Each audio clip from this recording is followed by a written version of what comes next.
Assalamualaikum warahmatullahi wabarakatuh. Perkenalkan, saya Nia Trianjani dengan NIM C1C019048.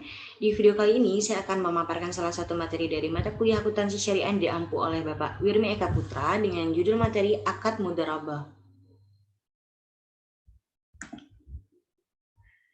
Kalau untuk pembahasan yang pertama yaitu mengenai pengertian mudharabah itu sendiri. Menurut istilah mudharabah atau kirat dikemukakan oleh para ulama sebagai berikut. Yang pertama, menurut para fuqaha, mudharabah ialah akad antara dua pihak atau orang saling menanggung.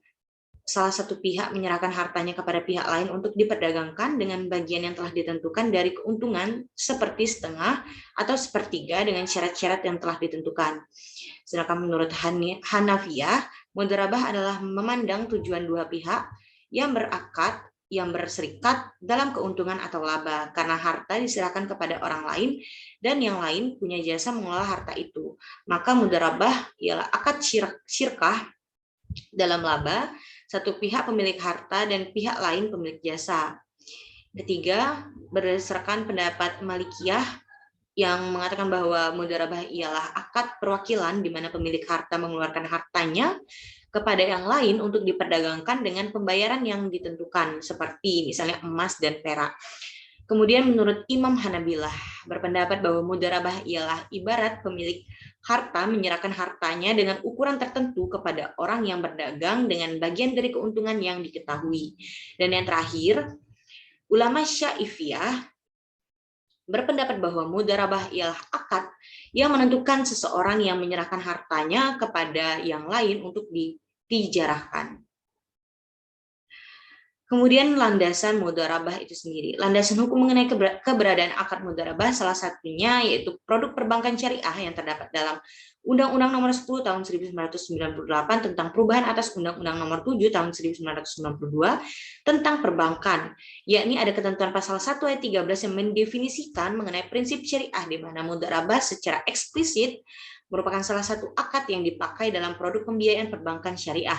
Di tahun 2008 secara khusus telah diatur mengenai Undang-Undang Nomor 21 Tahun 2008 tentang perbankan syariah antara lain yakni pasal 1 angka 25 yang menyebutkan bahwa pembiayaan adalah penyedia dana atau tagihan yang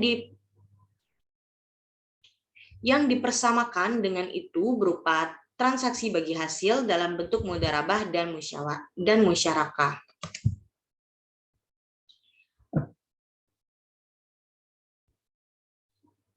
Pembahasan selanjutnya yaitu jenis-jenis mudharabah. Secara umum, mudharabah terbagi menjadi dua jenis, yaitu mudharabah mutlakah dan mudharabah muqayyadah. Mudharabah mutlakah adalah bentuk kerjasama antara syahibul mal dan madarib dan cakupannya sangat luas dan tidak dibatasi oleh spesifikasi jenis usaha, waktu, dan daerah bisnis. Dalam pembahasan fikih, ulama salafus saleh seringkali contohkan dengan ungkapan if al-masyi'tah, atau lakukanlah sesukamu, dari sahibul mal ke mudarib yang memberi kekuasaan yang sangat besar. Mudharabah muqayyadah atau disebut juga dengan istilah restrict mudharabah atau spesifik mudharabah adalah kebalikan dari mudharabah mutlakah. Si mudarib dibatasi dengan batasan jenis usaha, waktu, atau tempat usaha. Terakhir adalah adanya pembatasan ini seringkali mencerminkan kecenderungan umum si sahibul mal dalam memasuki jenis dunia usaha. Selanjutnya yaitu standar akuntansi keuangan. Dana mudharabah yang disalurkan oleh pemilik dana diakui sebagai investasi mudharabah pada saat pembayaran kas atau penyerahan aset non-kas kepada pengelola dana.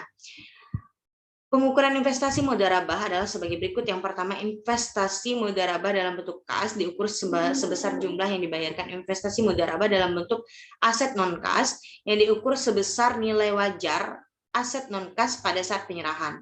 Yang kedua, jika nilai wajar lebih tinggi daripada nilai tercatatnya diakui, maka selisihnya diakui sebagai keuntungan tangguhan dan diamortisasi sesuai jangka waktu akad mudharabah. Jika nilai wajar lebih rendah daripada nilai tercatatnya, maka selisihnya diakui sebagai kerugian. Jika nilai investasi mudharabah turun sebelum usaha dimulai, disebabkan rusak, hilang, atau faktor lain yang bukan kelalaian atau kesalahan pihak pengelola dana, maka penurunan nilai tersebut diakui sebagai kerugian dan mengurangi saldo investasi mudharabah. Dari pemaparan tadi dapat saya simpulkan bahwa mudharabah berdasarkan ahli fikih merupakan suatu perjanjian di mana seseorang memberikan hartanya kepada orang lain berdasarkan prinsip dagang di mana keuntungan yang diperoleh akan dibagi berdasarkan proporsi yang telah disetujui seperti setengah dari keuntungan atau seperempat dan sebagainya. Mudharabah muqayyadah bagi hasil dalam transaksi mudharabah merupakan pembagian atas hasil usaha yang dilakukan mudharib atas modal yang diberikan oleh sahibul mal. Bagi hasil atas kerjasama ini diberikan sesuai dengan nisbah yang telah dituangkan dalam akad mudharabah. SAK 105 mengatur pengakuan, pengukuran, penyajian, dan pengungkapan transaksi mudharabah.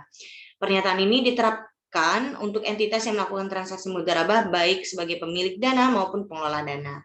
Demikianlah yang dapat saya sampaikan mengenai materi kali ini. Lebih dan kurangnya saya mohon maaf. Saya akhiri dengan wabillahi taufiq wal hidayah. Wassalamualaikum warahmatullahi wabarakatuh.